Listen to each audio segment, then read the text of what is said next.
You open this door with the key of reason. Beyond it is another dimension. A dimension of truth. A dimension of freedom. A dimension of joy. You're moving into the land of both the ideal and the real, of the possible and the actual. You've just crossed over into the Capitalist Corner. Where reason meets reality, welcome to the Capitalist Corner. Welcome to this Friday edition of the Capitalist Corner, folks. We, of course, are thrilled to have you here. I am going completely solo today, as you can see. And we've got a lot to talk about because the Supreme Court has ruled on Trump's tariff case, and they have shot him down. So that is wonderful news. But before we get to that, just remember, I got a good episode out of The Rational Egoist out this morning with Mark Shoup on applied capitalism. That's great. We've got coming up at 2:30 Everyday Ethics right here on this channel, 2:30 Eastern Time. And please remember that we love super chats, super stickers. They're kind of our thing. They are highly appreciative. We are highly appreciative of that. So the Supreme Court ruled 6-3 in favor of the people who were challenging the tariffs. So that's a good thing. Now, interestingly, before I even knew this morning that we were going to be, they were going to make a decision, the plan was to discuss Trump's tariffs because there was a few articles. There were a few articles this morning about them. So the lawsuit, first of all, there were state lawsuits, and then there were lawsuits from companies. But in essence, they were challenging Trump's authority to impose tariffs under the International Emergency Economic Powers Act, the IEEPA. This gives them the power to regulate trade, with foreign countries during an emergency. Historically, they have not allowed them to, or they're not allowed, but the presidents have not used this to impose tariffs. So that was the challenge. Now, it's a declared emergency, and normally the courts will defer to the executive when the executive says there's an emergency. They don't want to, make these interpretations for him. That doesn't mean he has carte blanche to just say whatever's an emergency, but they are highly deferential. And from what I could gather, what the court ruled was that he does not have the power under this statute to impose tariffs. So that is a very, very, very good thing. I have not read the case yet. I haven't been able to digest it, so I can't give a deep dive into what they decided, how they decided, what their reasoning was. But I do know that the three dissenters were Alito, Kavanaugh, and Thomas. So that's disappointing to me, but nevertheless, it's still a very, very, very good thing overall that this happened. We should be very happy with it. So the interesting thing here is Trump has been touting that there is a 78% decrease in the trade deficit. This is poppycock, codswallop, bullshit. It's just not true. The actual numbers, and I have them here, let me find them. So the overall trade deficit is down $2.1 billion, from $903.5 billion to $901.5 billion. It's a drop of, I think, like 0.2%. Now, the interesting thing is that's the total trade deficit. So when it comes to the trade deficit in goods, that has actually gone up since the imposition of these tariffs. So the tariffs are not doing what Trump claimed they would do. They're not doing what Trump has claimed they are doing.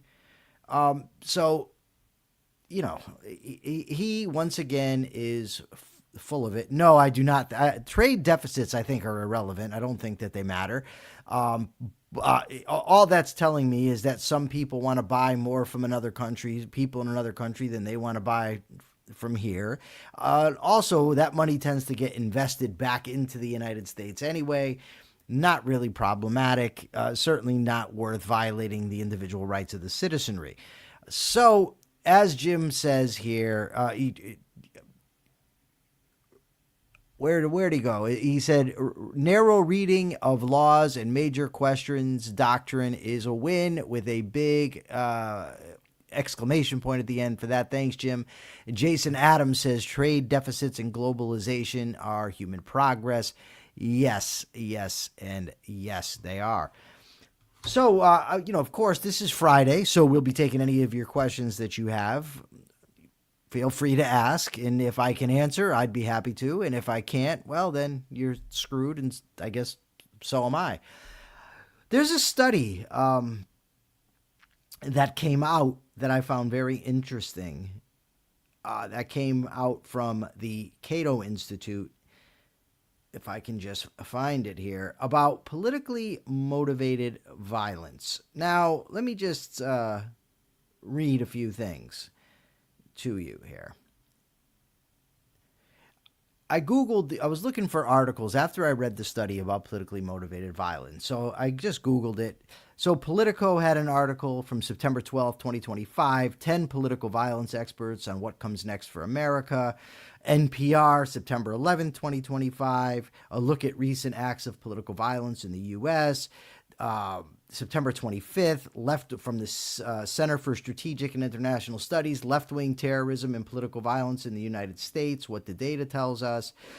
When participating in politics, put your life at risk, from the New Yorker, December 1st, 2025. So there's a real... Also, then there's from the Pew Research Center, Americans say politically motivated violence is increasing, and they see many reasons why, from October 25th, 2025. CNN, September 24th, political violence in recent American history. The Journal of Democracy, the rise of political violence in the United States. So this seems to be a very common thinking that political violence is on the rise. Joe Biden has claimed that it's on the rise. Donald Trump's talked about it. Nancy Pelosi, Mitch McConnell, Alexandria Ocasio-Cortez, Elon Musk, Ben Shapiro, Rachel Maddow. The interesting thing is that each side, meaning left and right, however imprecise those terms are, think that the other side is the source of political violence, that the other side is a great threat of political violence. So there was a study done by Alex Naresta from the Cato Institute covering from 1975 to 2025. And this is what this studies. Now, as he concedes, and I'm not going to go through the entire methodology, but it's sometimes you don't know whom to include, who not to include when you're doing these studies. What's politically motivated? If a highly political person commits a murder, but it's not necessarily, doesn't seem that it's politically motivated, what do you do? But nonetheless, there's other studies, and they basically show the same thing. So he defines this as politically motivated terrorists are non-state actors who commit violence to achieve political goals, ideological, religious, or social goals. And so he breaks these down into three categories. Now, he says that from 1975 to 2025, 208 terrorist attackers who had killed at least one person on U.S. soil. There's been 3,577 deaths. These account for 0.35% of all murders in the country. Whereas where is it? He has it down here. Just put it this way. Your chances of being the victim of a politically motivated murder are far less than they are of just being the victim of a regular murder. And he breaks this down into three sort of sections, right? They studied three things. The first one was they included both the Oklahoma City bombing and 9/11. The second was they didn't include 9/11. They just included the Oklahoma City bombing. And the third was they didn't include Oklahoma City bombing or the 9/11 terrorists. So when they included the 9/11 terrorist attack, the Islamists were by far and away the greatest, political murderers because there was such a large amount on that day. Second were right-wingers. Third, left-wingers. Okay, now, when you do away with the 9/11, you get rid of that altogether, then you have, let me find it. Let me shoot down here so I make sure that I'm not misrepresenting Mr. Naresta. I would not want to do that. That's my singing. That's my awkward singing when I have nothing to say and I'm scrolling. Okay. So once that you don't have the value of the 9/11 tax, then it comes down to 189 killers that have murdered 598 people during the entire 51-year period. Another effect of removing 9/11 is the reduction in the Islamist share of all deaths. Prior, when you include 9/11, they're responsible for 87% of all deaths. Now they're responsible for just 23%, and the share of victims from right-wing attacks grows from 10% to 61%. Once you remove, now that's counting in there the Oklahoma City bombing, right? So you have really the two events drive these numbers way, way up. But they're not indicative of how common political violence is. So once you remove the Oklahoma City bombing and you've also removed the 9/11 terrorists, you are now down to the total number of killers is 186 and the total number of deaths is 430. And the only decline in ideological killings that happens from here is the number of right-wing victims drops by about 45%. It means that right-wing terrorists are now responsible for 45% of the total. Islamist terrorists are the second deadliest, followed by left-wingers. The point that I really want to make here is that we are subject to extreme manipulation by narratives if we are not careful. That if we watch TV or if we're listening to talk radio or watching our favorite podcaster, we can become prone to believe things are far more common than what they actually are. I can't tell you how often I see that, well, the left-wingers are responsible for the violence. Turns out they're third. But as Naresta points out, the main takeaway is how little violence there is. Because one significant attack by a left-winger, and now all of a sudden they would shoot up. Because there's so few of these attacks. Two things that I'll use to illustrate my point here is that back in when I was a teenager and I would leave the house, and I think I've shared this here before, but it's worth sharing again. My grandmother was bedridden, and all she did was watch television all day long. I would leave the house, and she thought like I was going to get murdered every time I leave. Be careful, honey. Make sure you lock the car doors when you're going out, because all she's seeing is sensationalism and violence on the TV. Another thing that happened, I believe it was in 2000, and every night on the news I heard about shark attacks, shark attacks, shark attacks, shark attacks. You would think that the sharks were just tearing people up. At the end of the summer, it turned out there were less shark attacks that year than there are in the average year. The point is that we ought not be manipulated. We ought not let our views become skewed by the sensationalism that the media promotes. And I mean by that all media. Furthermore, we definitely ought not let the government step in, claim an emergency, as Trump did with the tariffs, for instance. It was an emergency of fentanyl. It was an emergency of the trade deficit. Whatever. When they start claiming this emergency about political violence, you end up with more laws, more rights violations, more government intrusion into our lives, which we do not want.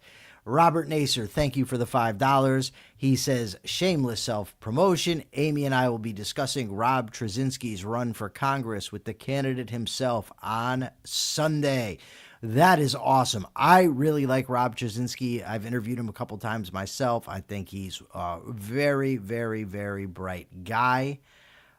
So people should definitely check that out on Robert Naser's program. Kira Felix wants to know, why do I get worked up when people insult you or question you, especially when you ask them to debate and they have no intention of it since they are not being honest?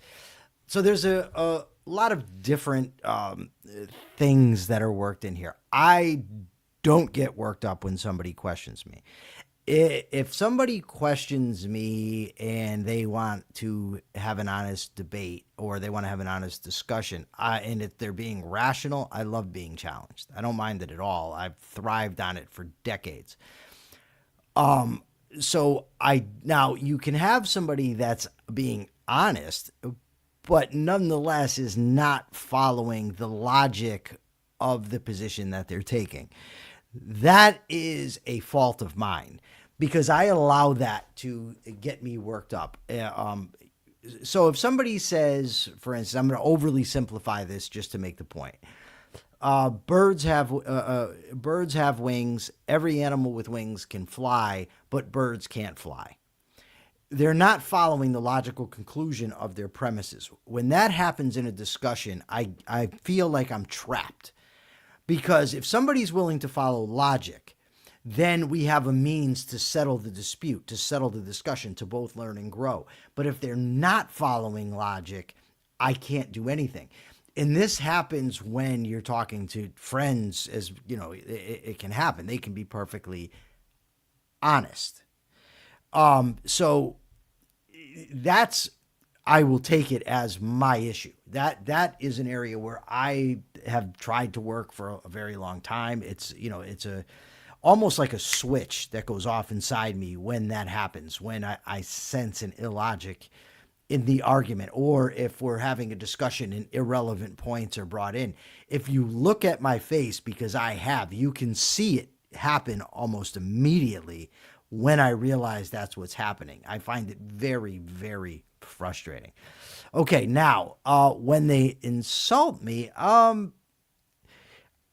don't know that I get worked up just about insults. I'm insulted quite a bit. Often I don't even respond. I don't really give a shit. I don't know that really happens. I will cut people off for that, for engaging in just insults, because I think that they're pointless. The reason that I ask to debate, and I'm not going to say that it's right. I don't know that it's wrong, but it's a tactic that I find effective. And to expose somebody, like you say, they're not being honest. To me, this is the chance to expose that. Are they being honest? Are they willing to come forward and debate? So I had a friend in prison, Elijah. And Elijah was a very, very good fighter. And guys in prison like to run their mouths often.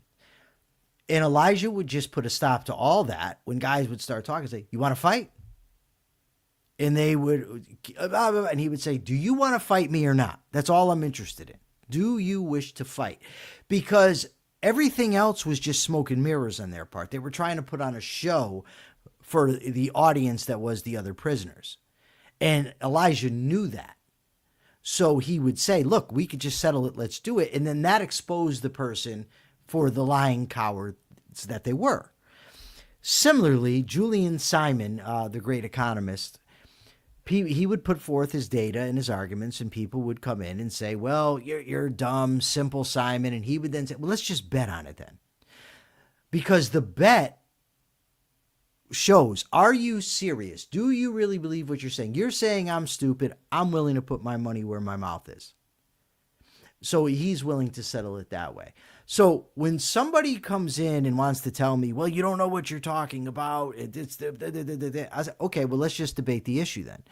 Because I'm fully confident that in the course of the debate, I will expose him. I will show that this person, that it's not me that does not know what I'm talking about. It, in fact, is that person. I don't know if that I would consider that getting worked up if I say that. There's times when I'll get annoyed if there's sort of a, what's the word I'm looking for? Confluence of events. So if we have in the chat, for instance, 3 or 4 people that are making arguments that aren't following the logic or are bringing in irrelevant topics, and then one throws into the mix, oh, you don't know what you're talking about, then that might aggravate me. Just because it's the confluence. Again, it doesn't justify it. I'm just telling you this is what happens inside of me. This is what happens in my mind. You say here that they're not being honest. I am not one that generally reads into that. I don't ascribe to people dishonesty very easily. I have to really know that person's being dishonest. I mean, people can be mistaken. People can be mistaken and be complete dicks. People can just be confident and wrong. But to say that they're lying, I need to understand their intent, and that's not an easy thing to know. Not that you can't ever know it, of course, but it's a very difficult thing. Anyways, I hope that I've answered your question. If you have a follow-up, I'd be happy to answer it. He says, I get the sense you challenge the debate because you don't want to fight. No, I can understand that interpretation, and I'm not going to sit here and say that there's no part of it that's there. But generally, no. I don't know. You might be onto something. I'm not going to make a statement about that because I can't insist that that's not part of it. That I don't want to fight, and this is the way to challenge it. But it is still an intellectual endeavor. Yeah, and you say they have no intention of debating. That's fine. But once they start running their mouth, and then they say, "No, I don't want to debate." Okay, I've seen everything I need to see here, and so has everybody else in the audience. The thing is that I'm promoting myself as somebody who's a truth teller, as somebody who brings intellectual substance to the table, and I look for opportunities to demonstrate that. So that's part of it also. And if somebody is going to challenge me intellectually, but then not be willing to actually have the discussion about it, it shows that I'm willing still, even if they are not. Let's see. Hide current comment. Robert Naser with his $10 super chat. Thank you so much, Robert.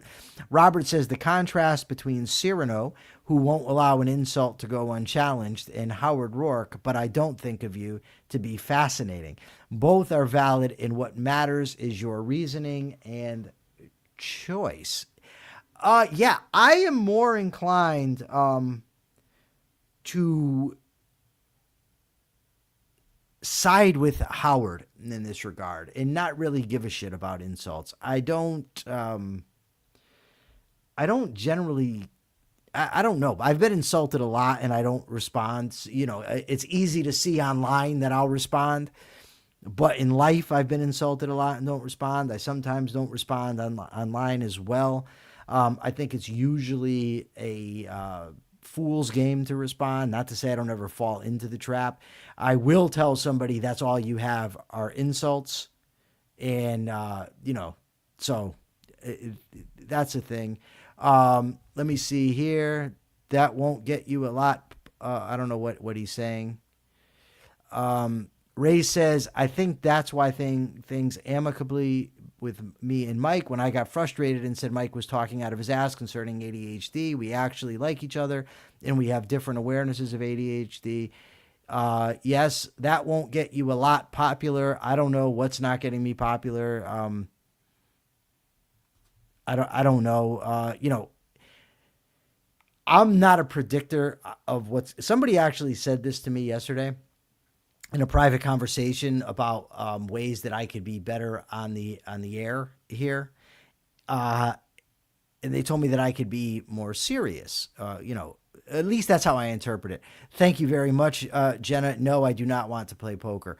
Although I will say this: when I want to lie, I'm very, very good at it. So if I wanted to play poker and really be deceitful, I think I could probably handle it probably pretty well. So anyway, so somebody was telling me that you need to tighten up a bit. Now, it's not that I disagree necessarily. I have. It's a balancing act. I do want to show sense of humor, but I do want to be taken seriously. I think that a lot of objectivists lose out because objectivists are viewed as robotic sometimes, as not having a sense of humor, as not being able to relate. But more than anything, I just want to be me. You know what I mean? I was talking to my mentor this morning, Todd Feinberg, on the telephone. And I'll tell you in a second, what we talked about, but he told me long ago not to try to impress people when I get on the air. He said, just be me. And that's it. And I took it, I don't remember exactly the wording, but to amplify myself, to amplify my characteristics, to make them more pronounced, but they're still me, just exaggerated. Not to the point of caricature, but nonetheless amplified. And so if I can't get popular doing what I do, if I can't make money, I'm not going to start talking about things that don't interest me. I'm not going to start being sensationalist, fabulous. I'm not going to cater to a tribe or try to create an echo chamber. These are things that just don't interest me at all. Like I have no interest in doing it. I have every interest in being myself. That does not mean that there's not room for change. I think sometimes on this show, I get carried away and I end up joking too much. That's something that can be dialed back. It doesn't mean that, I never joke at all because I have a sense of humor. And I'm not ashamed of it.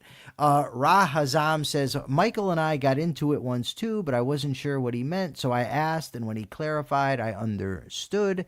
Thank you, Ra Hazam. I don't remember exactly what you're talking about. Mr. Deagle says, the truth telling and integrity won't get you popular. Akira Felix says, my best quality is my intellectual integrity. Thank you. He says, I remember watching his interview with Michael Munger. It blew me away. Thank you. Mr. Deagle says, Oavists are robotic is just a stupid attempt at discrediting without an argument. It's not, it doesn't discredit anybody, Mr. Deagle. What it does is if somebody is stiff or overly intellectual or doesn't demonstrate a fun personality, that affects that person's ability to communicate to others, to win other people over. It might not be right, but it nonetheless is the truth. So when you're in the communication business, if you're going to come out and just, this is the news today, and I'm not pointing fingers at anyone. I'm just telling you that this is the impression that you have out there, right? And by the way, I know why that impression exists, and it's nothing against people that are like that. I'm just not. I'm not a buttoned up type of person. I know, numerous objectivists, but the objectivists that I gravitate to more on a personal level are objectivists that like to laugh. They're don't come off as stiff to me. I'm talking Robert Naser, Andy Bernstein, Jim Valiant, Rozzy Ginsburg. I find them all personable. I can relate to them. Mark Pellegrino, You know what I mean? It's not to disparage anybody else, but nevertheless, the impression is out there. Ray's Jacobson says objectivist electorals have the logos, but many lack the ethos and the pathos. I'm using terms from Rhetoric by Aristotle. You indeed are. There's a great book, actually, about this very topic. Not about objectivists coming off as robotic, but in terms of logos, ethos, and pathos, written by, and now I can't believe I can't remember this guy's name. He's a great guy. I've interviewed him numerous times. Robert Naser, help me out. Carrie Ann Biondi's partner. What is his name? Robert what? I cannot remember it. I'm so embarrassed. I hope Robert Naser hasn't tuned out, because he would be able to help me with this. So anyways, any other questions about me and my maybe insecurities or whatnot? I'd be happy to answer them. That'd be fine with me. Robert. Robert Begley, that's his name. Yeah, Robert Begley, great speaker. Great book on public speaking. I've interviewed him on the topic. I've read his book on the topic. I highly recommend it. Highly. It's just, Akira Felix says he's seen it in reality. It's just a fact that people are more receptive to people that come off as open, human, honest, that sort of thing. Subby is masquerading as Naylor Buckley in the chat now. Those are the two schools that he went to in Hartford. I don't know. He wants me to show these. These are the headphones I have to wear on Everyday Ethics because of an agreement we made in regard to super chats and super stickers. So we haven't been setting goals lately. I blame that on Persephone. Because she's the one that's supposed to set the goals and she hasn't been doing it. So we can all blame her. We can tell Persephone that, that's just wrong of her. And, you know the deal. I kid. Persephone is the freaking bomb. We are so much further than we would ever be if we did not have Persephone. Persephone is great.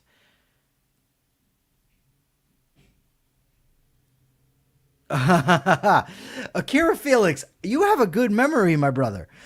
Akira Felix says he remembers when I asked if our lives belong to ourselves on Facebook, and he pretty much, along with many objectivists, just repeated OPAR, even when Rand herself said it in Atlas Shrugged.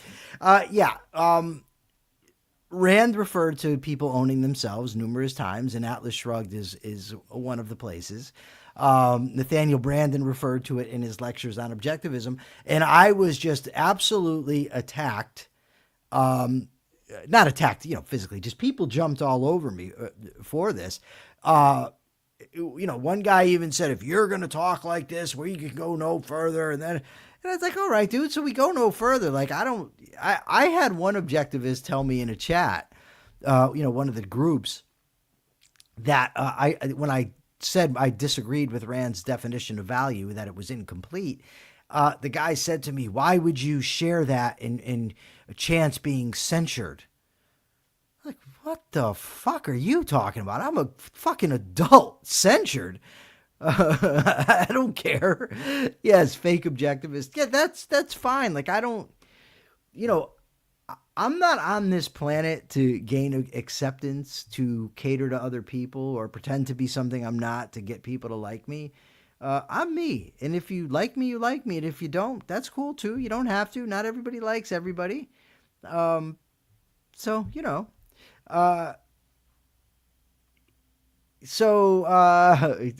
to get into the argument again here. So Nicole Hingle says, hello, Michael. I don't have a question today. Just want to say before I get back to work, always stand firm. You always stand firm in your principles without losing your sense of humor. That balance is rare. Thank you so much, Nicole.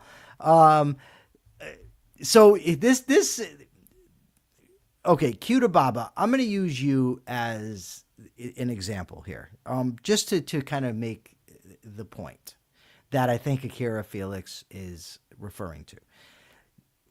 Because people said the same thing that day. Technically, it's inaccurate to say you own yourself. Peikoff has talked about that. Yeah, I don't really care if Peikoff's talked about it. I know what Peikoff said, right? I'm well aware that Peikoff said that. I'm also aware that Ayn Rand says on numerous occasions that we do own ourselves. So the argument wasn't about whether we do or don't. It was about what Ayn Rand said. And I was met with some of the most, I'm going to say, just ridiculous arguments. Well, but that's in her fiction book of Atlas Shrugged. It was in Galt's speech, right? So I'm going to show this in a second. She said it in Galt's speech. So the fact that Leonard Peikoff says no 30 years later isn't really relevant to me as far as what Ayn Rand's opinion is. And unless his argument is sound, then, I don't really care who utters it. And, I get it. There is people, like, one of the arguments people would say to me is you can't own yourself because who's doing the owning and who's doing the owned. Okay. What about self-esteem? Who's doing the liking and who's being liked? Who's being esteemed and who's doing the esteeming and self-esteem? Self-confidence. Who's the confident one and in whom do I have confidence? Self-respect. Who's doing the respecting and who's being respected? You see, you have many, many self-referential statements like that. In a technical sense, when people think of ownership as, well, it's something you can buy and sell in an absolute sense. Okay, I get it. But it's also true that there are many limitations on numerous types of property that we have that are perfectly in line with the rights of man. When it comes to my body, I certainly have the right to use, disposal, and renting out my labor, right? So whether it's in actuality ownership or whether it's an analogy or not, I don't really know. I don't really think it matters. But it just wasn't true that Rand didn't say it. Yes, I have an. Let me just show you here. This is my copy of Opar. You can see maybe the underlining. I've read Opar maybe 25, maybe 50 times. I've broke it down. I've taken notes. I've argued with it. Robert Naser says, as always, it comes down to what you mean and whether the definitions you're using clarify or obfuscate. Reminds me of the discussion of open or closed objectivism. Tell me what you mean. Here's where Mr. Deagle, I'm going to agree with you. And then I'm hoping to move on because we're kind of in the weeds here. Self-ownership only makes sense to use in the context of individual rights. You have to establish the right to life before you can ever have ownership of anything, because ownership just means the right to a given property. So to say that I own myself outside of the context of individual rights wouldn't make any sense. When I was saying it back then, all I was referring to is the undeniable fact that Ayn Rand refers to people owning themselves on numerous occasions. Numerous of her heroes say it. Nathaniel Branden said it in his lectures that were given under her auspices. What I mean when I say it is that I have the right to use and disposal over my own person. Meaning I can do what I want so long as I don't violate somebody else's rights, and I can take my life if I want. And nobody has the corollary right to stop me.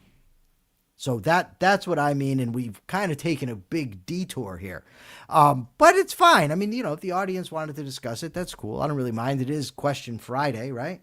So you're free to ask whatever you'd like. There was another... Rothbard did use the term self-ownership, yes. Rand used it first. I don't know if she actually used the phrase or the word self-ownership, but she certainly said you own your mind, you own your life. Matter of fact, Akira Felix, remind me before we go off the air. I'll Google it.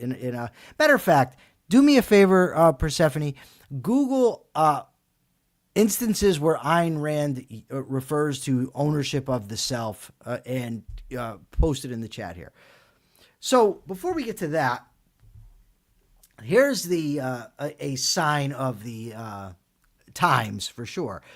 There's an article in Reason Magazine about how the Federal Trade Commission called the Chamber of Commerce left-wing because it opposes onerous regulations. So a federal judge, Jeremy D. Kernodle, vacated a rule and a change it made to the FTC's pre-merger notification form, which went into effect last February. This guy determined that the rule exceeded the agency's authority by failing to show that its claimed benefits will reasonably outweigh its significant and widespread costs. So the Chamber of Commerce supports this, agrees with it. They want to dial back regulations, and they're called leftists by the current, the FTC trade, by the current guy from the Federal Trade Commission. This just shows us how far we've come, in my view, with the Trump phenomenon. By and large, my opposition to Trump is from what would normally be considered his right wing. Yet, what we end up with is people tell me I'm a leftist because I oppose Trump. Trump is now the standard to a lot of people of whether you're left or right, of whether you are, in Republican terms, a rhino. The people that bother to criticize Trump, they're rhinos, they're Democrats. Trump is the standard. It's become, the idea of social metaphysics, letting the minds of other people be your reality rather than reality. Trump has now filled the void in a lot of people's minds that reality should hold. So that's a very dangerous thing that's going on. I've never seen anything like it. People, I remember the Obama craze, and it was bad. I agree. But it, in my view, was nothing like this. So Robert Naser wants to know if Friday really exists. That's going to depend on what you mean by Friday. There certainly are 24-hour cycles whereby the Earth revolves, the Earth rotates around its axis.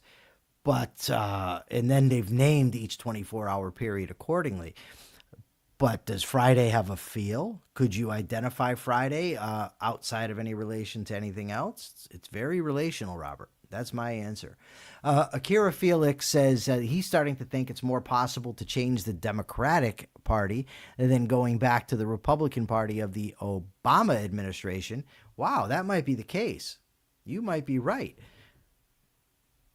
Persephone, did you send it to me? Did you find it?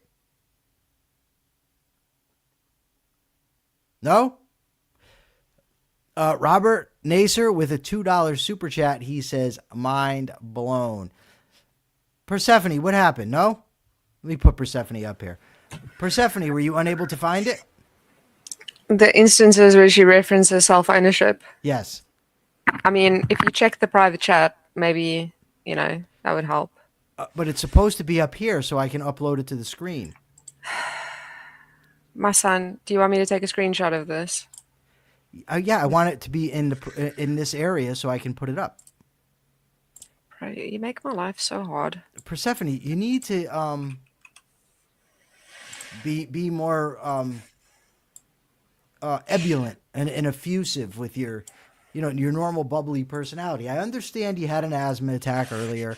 I get that's tough, but sometimes you just got to suck it up and do my bidding for me. Okay, here it is. Let's put it up. Thank you, Persephone. Let's see here. In The Virtue of Selfishness, Ayn Rand says, a man's life is his own. Atlas Shrugged, Galt's speech, your life belongs to you and the good is to live it.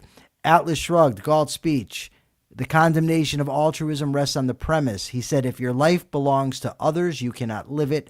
The fountainhead, Rourke's courtroom speech. The independent man owns the product of his mind. To compel him to serve others is to enslave him. Virtuous selfishness goes to other things. The objectivist ethics, each man must own his own life and cannot outsource the function of consciousness to another. So it's all over the place. There's even more than that from what I remember and looking it up. The point here is, why am I so small here? Okay, there you go. The point here is that Ayn Rand did use it quite a bit. I didn't know it was going to become a controversy, but nonetheless, it did. That happens sometimes. I will not leave Persephone alone. We love Persephone. Persephone is awesome, right? Matter of fact, you're coming back up. Persephone, ask me some questions. You're good at asking me questions. You bring out the rhetorical flourisher in me. That's it. Nothing. You picked a bad day. You picked a bad day for this. Put the other one on the screen. I took another screenshot for you with more stuff.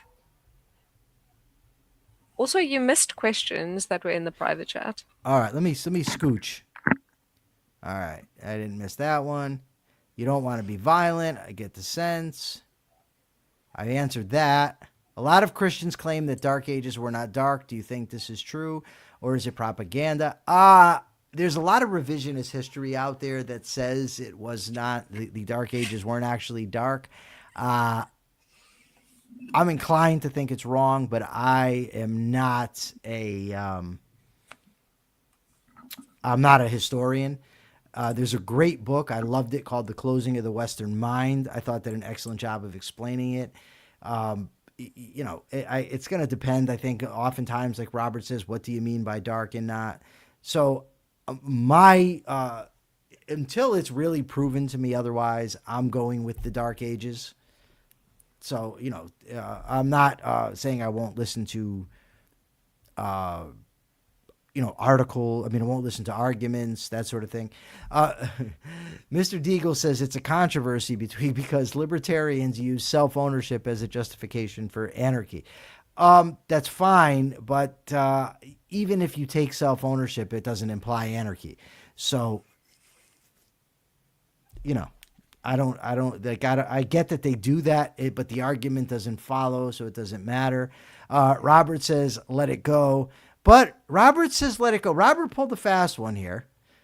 Robert says, hate to say it, but owning one's life subtly different from owning oneself. Personally, I say let it go after he makes the argument. I would disagree. If I am not my life, if my life is not me, I don't know the distinction, Robert. I don't. But I also don't think that it's a big controversy. I didn't think it was a controversy when I posted it 3 years ago. But it became one somehow. But ultimately, it led me to Jim Valiant. That's how Robert Naser's lovely wife, Amy, told me to talk to Jim Valiant. I spoke to Jim Valiant about the subject. Jim Valiant and I ended up becoming very, very close friends. So it was worth the argument. Sometimes arguments are worth it. Persephone. Do you have any questions for me about today? Oh, we have somebody in the chat. Hey, y'all, how goes it? From Katie Ellis. Let's see. Do I have fleas? I do not have fleas. There was another story today. I guess we'll kind of discuss it a little bit here. About Trump's, what is it? The Board of Peace that he wants to put together. Let me just back up a little bit here. There was something I found very interesting about this. Let's see. The problem is I've got all this stuff stored on my phone. No, that's not what I wanted.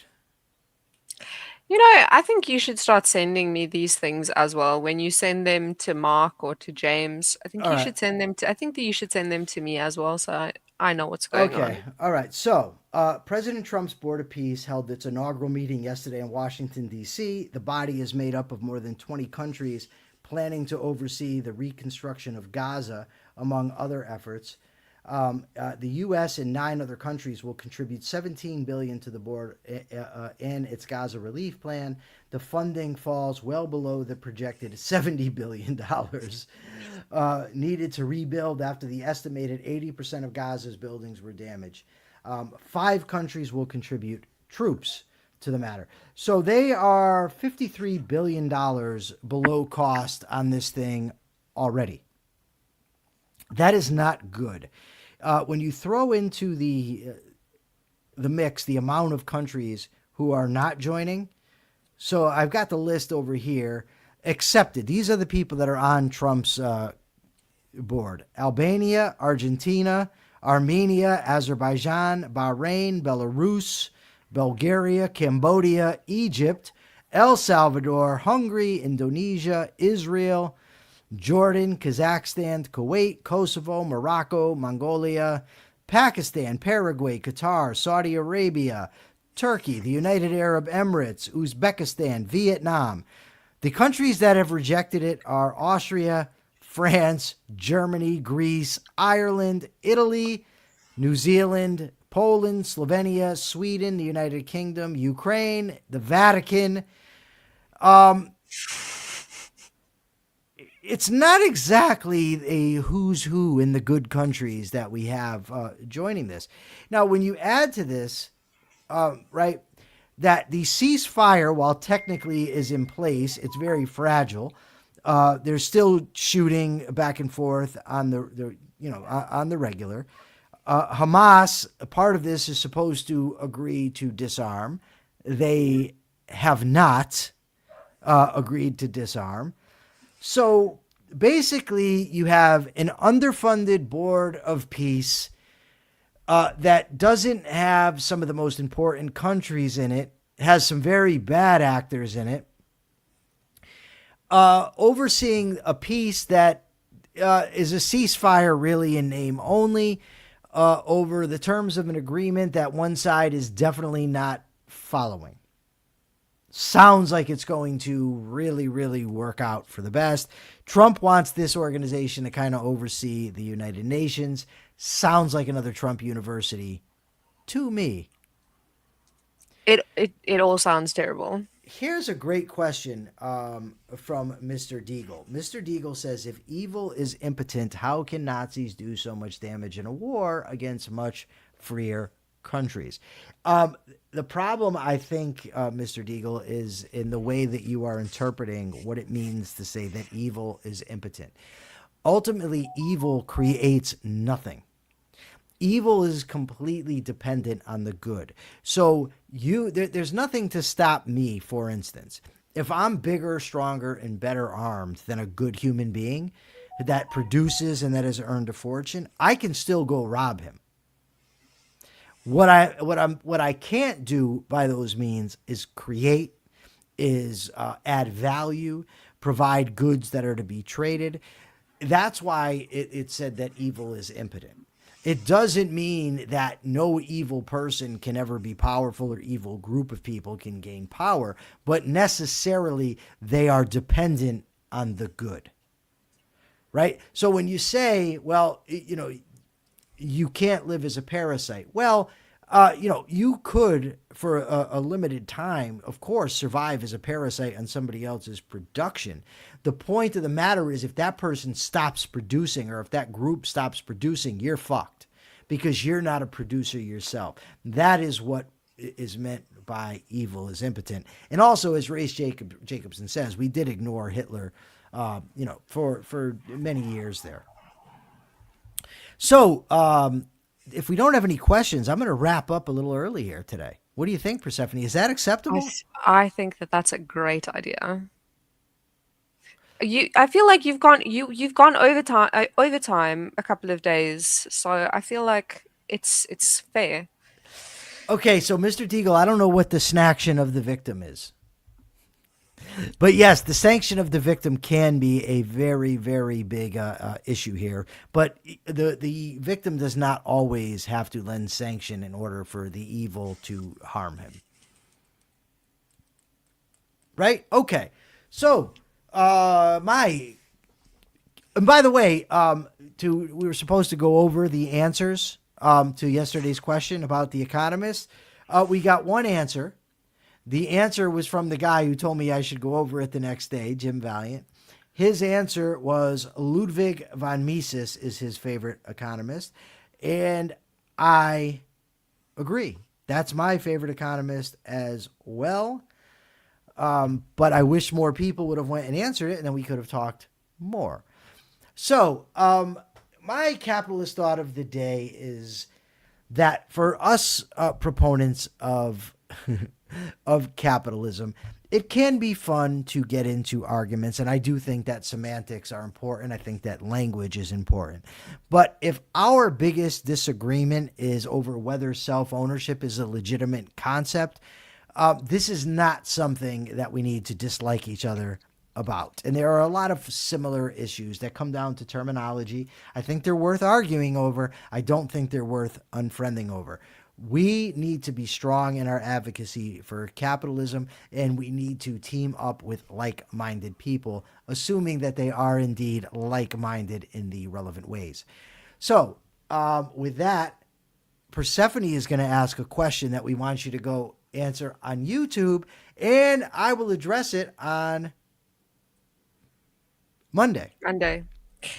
Okay, here's my question. What generally stops you from answering all of the other questions that get asked? That's my question. That's my question for this week. That's for me? For this weekend. No. That's for the audience. Okay. Why aren't you answering questions on YouTube? What stops you from leaving a comment? She says, knowing that she never answers any of the questions on YouTube. Yes. So she needs to do it. I need to do it. We need to get Mark to do it. So yes, that is the great question. So today we have Everyday Ethics coming at 2:30 Eastern Time. To be clear, because somebody took issue with the conversation that we had yesterday because the person was a moron. But Everyday Ethics is about the practical applications of everyday life. And for somebody to criticize the discussion because that person feels like it's not worth his time, there's a lot of people that struggle with ethical situations, or people who are just learning about morality and ethics. That's what this show is partly for, is for people that want to learn how to grow, how to think in terms of ethics, and how to apply the lessons that they are learning. So I hope you will join us. I think it's a great show. So no, nobody brought up cannibalism race. So please join us 2:30 p.m. Eastern Time. Everyday Ethics. You'll get to see me rocking the cat headphones. We look forward to it. Thank you so much for the super chats. Thank you for the super stickers. And most importantly, thank you for joining us. Until Monday, remember, check your premises.